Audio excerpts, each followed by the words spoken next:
Hello students, welcome to Vision Pharmacy. In our today's video based on pharmaceutics, we are going to see some important MCQs based on suppository. आज की इस video में हम suppositories पर निर्धारित MCQ देखने वाले हैं. तो शुरू करते हैं.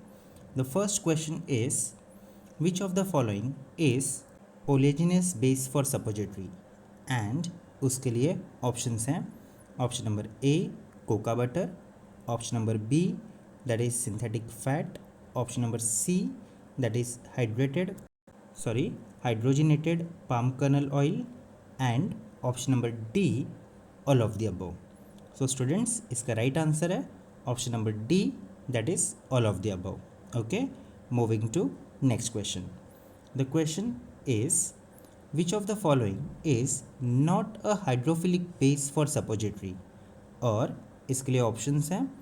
Option number A that is macrogol, option number B that is soap glycerin, option number C वो है मैस्यूपॉल, और option number D both A and B. Okay, so students इसका राइट आंसर है option number option number C. Okay, option number C ये hydrophilic base for suppository नहीं है. ठीक है, moving to the next question. The question is Theobroma oil is a type of dash suppository base, and the options are A hydrophilic, B oleaginous, option number C that is emulsifying, and option number D that is none of this. So students इसका right answer है yes. आपको क्या लगता है? इसका right answer है option number B that is oleaginous base. Okay, moving to the next question. The question is Carbovax that is PEG is type of dash suppository base, और options फिर से वही है. A aqueous, option number B that is oleaginous, option number C that is emulsifying, and option number D none of this. So yes students, आपको क्या लगता है? Carbovax.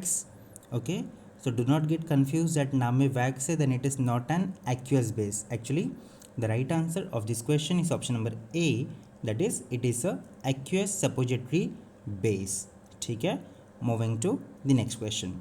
The question is white salt is type of dash suppository base, और इसके लिए options हैं.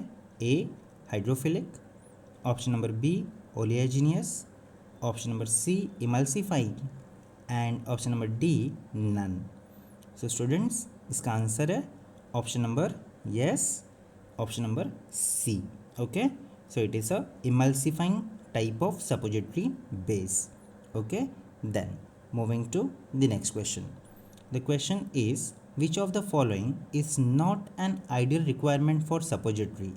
ठीक है, यानी इनमें से कौन से सपोजिटरीज के लिए आइडियल रिक्वायरमेंट नहीं है, और ऑप्शंस हैं.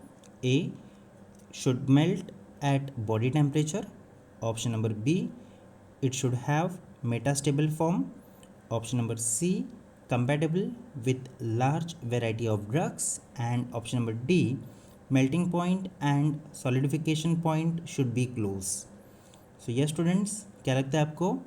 इनमें से रिक्वायरमेंट नहीं है. ठीक है, तो the right answer is option number B. Okay, so B that is it should have metastable form is not the ideal requirement for suppository. Rest all of them are ideal requirement for suppository. Okay, moving to the next question. The question is stable form of cocoa butter is having a melting point of dash degree Celsius. ठीक है, stable form cocoa butter के melting point कितना है, और आपके options हैं. Option A 25, option number B 35 degree Celsius, option number C 40 degree Celsius, and option number D 45 degree Celsius. So students the right answer of this question is option number B, that is 35 degree Celsius is stable form of cocoa butter. Okay, so it has melting point of 35 degrees Celsius. Moving to the next question. The question is bogies are used for dash application, and उसके लिए आपके options हैं A rectal, option number B vaginal, option number C urethral और option number D all of this. So yes students, Bojis they are used for option number C, that is urethral application. Okay, moving to the next question. The question is suppositories is generally intended to be used for, and the options given are A rectal, option number B vaginal, option number C urethral and option number D all of this. So students, right answer of this question is option number D, that is all of this. Okay, moving to the next question. अगला question है suppository used for ear infections are called, और उसके लिए आपको options हैं A that is bougies, option number B that is pastries, option number C that is cones और option number D that is rockets. So ये students क्या लगता है आपको? इसका करेक्ट आंसर है option number C, that is cones. Okay, so cones are used in ear infection, suppository cones. Okay, so suppository for ear they are called as cones. ठीक है, बढ़ते हैं अगले क्वेश्चन की तरफ. क्वेश्चन है suppository can be prepared by, और उसके लिए ऑप्शंस हैं A compression, B solvent evaporation method, option number C trituration and option number D that is hot melt extraction process or method. Okay, that is hot melt extraction method. So ये students कौन सा method use करते हैं हम suppository prepare करने के लिए? इसका करेक्ट आंसर है option number A, that is compression method. Okay, बढ़ते हैं अगले क्वेश्चन की ओर. क्वेश्चन है in weight variation test for suppository dash % variation is allowed. ठीक है, सपोजिटरी के वेट वेरिएशन में कितना % वेरिएशन अलाउड होता है? और ऑप्शंस हैं A 3%, option number B 5%, option number C 7.5% and option number D 10%. ये स्टूडेंट्स क्या लगता है आपको कितना वेट वेरिएशन अलाउड है? So students for this correct answer is option number B. Okay, so 5% weight variation is allowed. ठीक है, wait variation के लिए आप 20 सपोजिटरीज लेते हो. ठीक है, और उनका जो भी एवरेज वेट है उससे 5% plus minus weight variation permitted है. ठीक है, चलते हैं अगले क्वेश्चन की ओर. क्वेश्चन है displacement value of boric acid used in suppository with reference to cocoa butter is, और ऑप्शन दिया हुआ है A 0.5, option number B 1, option number C 1.5 and option number D 2. ठीक है, सो यस क्वेश्चन है displacement value of boric acid used in suppository with reference to cocoa butter. तो students इसका राइट आंसर है option number C, that is 1.5. Okay, moving to the next question. The question is suppositories are generally evaluated by. ठीक है, suppositories का evaluation हम किस प्रकार से करते हैं? और ऑप्शंस हैं A melting range test, option number B that is breaking test, option number C liquefaction और option number D all of this. ये स्टूडेंट्स इसका राइट आंसर क्या है? इसका राइट आंसर है option number D all of this. ठीक है, चलते हैं अगले क्वेश्चन की तरफ. क्वेश्चन है which of the following is an obsolete method of suppositories, और ऑप्शंस दिए गए हैं A fusion method, option number B hand rolling, option number C cold compression या option number D none of this. So students इसका right answer है option number B, that is hand rolling. Okay, so hand rolling is an obsolete method of suppositories. Okay, moving to the next question.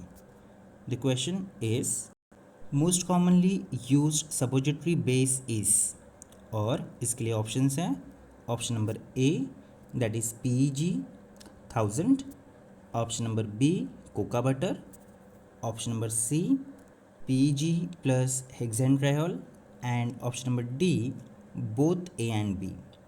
सो ये students क्या लगता है आपको most commonly use suppository base? Answer है option number B, that is cocoa butter. Okay, moving to the next question.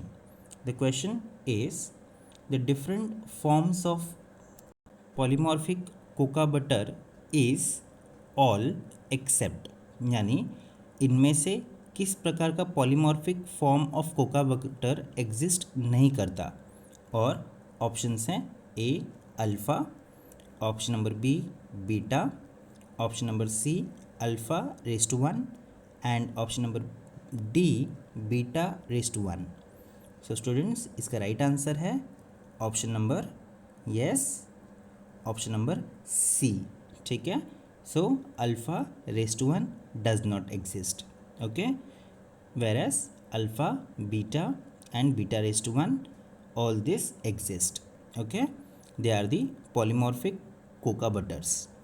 Moving to the last question. ठीक है, last question है हमारा, which of the following is the slowest melting point polymorphic form of coca butter? ठीक है, इनमें से किस प्रकार का या फिर कौन सा polymorphic form of cocoa butter सबसे धीरे मेल्ट होता है? और ऑप्शंस हैं option number A alpha, option number B beta, option number C gamma and option number D beta to 1। Okay, तो ये स्टूडेंट्स क्या लगता है आपको? इसका करेक्ट आंसर है option number C, that is gamma. Okay, so ये students thank you very much for watching the video till end. I hope आपको वीडियो पसंद आया। अगर पसंद आया हो तो प्लीज़ कमेंट करके मुझे ज़रूर बताइएगा। Thank you.